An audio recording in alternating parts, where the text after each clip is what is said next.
இன்னைக்கு நான் சொன்னதெல்லாம் இதை கவர்னர் அவர்கள் வெளியிட்டிருக்கிற அறிக்கையில உண்மைதானே? இன்றைக்கு மேதகு ஆளுநர் உரைய அவரே சொல்றாரு, சட்டப்பேரவை தலைவர் சொல்றாரு, அமைச்சரவை தயாரிக்கப்பட்ட அந்த உரையை தான் ஆளுநர் வாசிக்கிறாங்க. அதுல என்னென்ன தவறு இருக்கு சுட்டி காட்ட வேணும்ல. ஆளுநர் தவறான செய்தியை வாசிக்க மாட்டாங்கன்னு சொல்றாரு.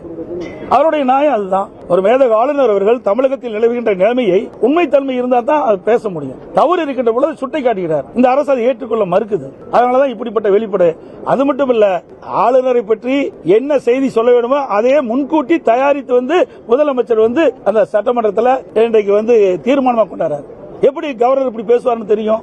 ஆக திட்டமிட்டு இந்த அரசாங்கம் கவர்னர் மீது ஒரு தவறான எண்ணத்தை உருவாக்க வேண்டும் என்ற அடிப்படையில் தான் இன்றைக்கு முதலமைச்சர் அவர்கள் ஒரு அறிக்கையை தயார் பண்ணி தீர்மானமாக கொண்டு சட்டமன்றத்தில் வாசிச்சிருக்காரு. இன்னொன்னு, மேதகு ஆளுநர் உரையில வேற எந்த கருத்து சொல்ல முடியாது. அதுக்கு யாருக்கும் அந்த இது கிடையாது. பாரம்பரியமாக நீங்க பார்க்கின்ற பொழுது மரபு அப்படித்தான். மேதகு ஆளுநர் உரையில ஆளுநர் உரை மட்டும்தான் இடம்பெற வேண்டும். ஆனா முதலமைச்சர் தன்னுடைய கருத்துக்களை இதுல பதிவு செய்யறார். இது எந்த விதத்தில் நியாயம்? மரபை மீறிய செயல்.